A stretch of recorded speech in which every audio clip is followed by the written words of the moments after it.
شیعہ اور سنی اسلام کے دو سب سے بڑے فرقے اسلام جو ایک ہی مذہب کے ہونے کے باوجود آج ایک دوسرے کے دشمن بنے ہوئے ہیں، اس کی سب سے بڑی مثال آج ایران اور سعودی عرب ہے۔ rivals for centuries. If they get one, we have to get. Walang land ay talakning at issue warning ki sabi rin yan ho Iran ay آپ formidable rival. They have both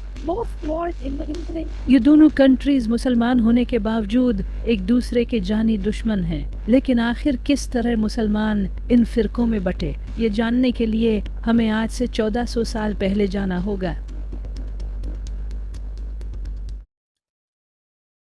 نبی صلی اللہ علیہ وسلم کی وفات سے تقریباً 3 مہینے پہلے اللہ نے نبی صلی اللہ علیہ وسلم کو ان کی زندگی کا آخری حج کرنے کا حکم دیا، جس کے بعد نبی صلی اللہ علیہ وسلم یہ حج کرنے کے لیے مکہ کی طرف روانہ ہوئے، اور پھر نبی صلی اللہ علیہ وسلم نے حج ادا کیا۔ حج سے واپسی کے سفر کے دوران نبی صلی اللہ علیہ وسلم ایک جگہ پر رکے جس کا نام غدیر خم تھا۔ یہ ایک ایسی جگہ تھی جہاں سے ڈیفرنٹ راستے نکلتے تھے، یعنی کہ اب مسافر ایک ایسی جگہ پر پہنچ چکے تھے جہاں سے ان کے راستے الگ ہونے والے تھے۔ تو نبی صلی اللہ علیہ وسلم نے اپنے صحابہ کو حکم دیا کہ میرے لیے ایک ممبر تیار کرو، جس کے بعد نبی صلی اللہ علیہ وسلم کے صحابہ نے ان کے لیے ایک ممبر تیار کیا۔ پھر آپ صلی اللہ علیہ وسلم ممبر پر چڑھے اور فرمایا، اے لوگوں، جان لو کہ میں بھی ایک انسان ہوں، ہو سکتا ہے کہ بہت جلد موت کا فرشتہ آ کر مجھے موت کی دعوت دے اور میں اس دعوت کو قبول کر لوں، لیکن میں اپنے بعد تم میں 2 بھاری چیزیں چھوڑ کر جا رہا ہوں، ایک قرآن اور دوسری میری اہل بیت۔ قرآن کو تھامے رکھنا، اور میں تمہیں اللہ کا خوف دلاتا ہوں کہ میری اہل بیت کے ساتھ اچھا سلوک کرنا۔ پھر آپ صلی اللہ علیہ وسلم نے امام علی علیہ السلام کو ممبر پر بلایا اور فرمایا، من کنت مولاہ فہذا علی مولاہ، جس کا میں مولا ہوں اس کا علی مولا ہے۔ یا اللہ، اس سے محبت کر جو علی سے محبت کرے، اور اس سے دشمنی رکھ جو علی سے دشمنی رکھے۔ عربی میں مولا کا مطلب سردار یا لیڈر ہوتا ہے، یعنی نبی صلی اللہ علیہ وسلم امام علی کو امت کا لیڈر بنا کر گئے تھے۔ یہ سننے کے بعد ہزاروں صحابہ نے امام علی کو اس کی مبارکباد دی، جیسے کہ حضرت عمر نے کہا، مبارک ہو علی، آپ ہر مرد اور عورت کے مولا بن چکے ہو۔ اس خطبے کے 3 مہینے بعد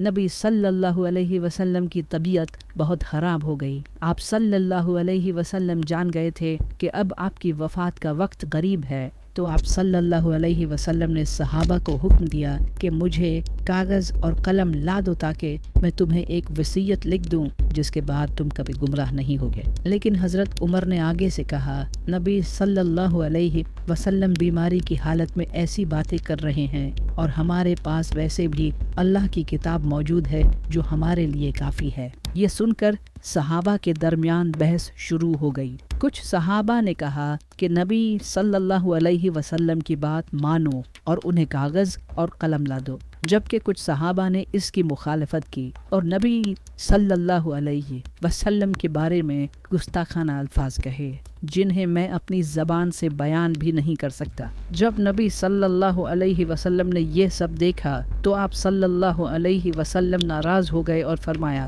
مجھے بس اکیلا چھوڑ دو، جس کے بعد سارے صحابہ نے نبی صلی اللہ علیہ وسلم کو اکیلا چھوڑ دیا۔ نبی صلی اللہ علیہ وسلم کاغذ اور قلم اس لیے مانگ رہے تھے کیونکہ آپ صلی اللہ علیہ وسلم اپنے بعد کسی کو خلیفہ بنا کر جانا چاہتے تھے، اور وہ امام علی ہو سکتے تھے۔ اسی وجہ سے شیعہ حضرت عمر پر الزام لگاتے ہیں کہ انہوں نے جان بوجھ کر نبی صلی اللہ علیہ وسلم کو خلیفہ اناؤنس کرنے نہیں دیا۔ اگر دیکھا جائے تو اس حدیث میں الفاظ ہیں کہ نبی صلی اللہ علیہ وسلم نے فرمایا، لاؤ قلم اور کاغذ تاکہ میں تمہیں وصیت لکھ دوں جس کے بعد تم کبھی گمراہ نہیں ہوگے۔ اور یہ تو ہر کوئی جانتا ہے کہ امت میں سب سے زیادہ گمراہی خلافت کے معاملے میں آئی ہے، اور جب نبی صلی اللہ علیہ وسلم فرما رہے ہیں کہ میں تمہیں کچھ ایسا لکھ دوں گا جس کے بعد تم کبھی گمراہ نہیں ہوگے، تو اگر اس وقت آپ صلی اللہ علیہ وسلم کو کاغذ اور قلم دے دیا جاتا تو آج امت گمراہ نہ ہوتی۔ یہ صحابہ کی بہت بڑی غلطی تھی جس کی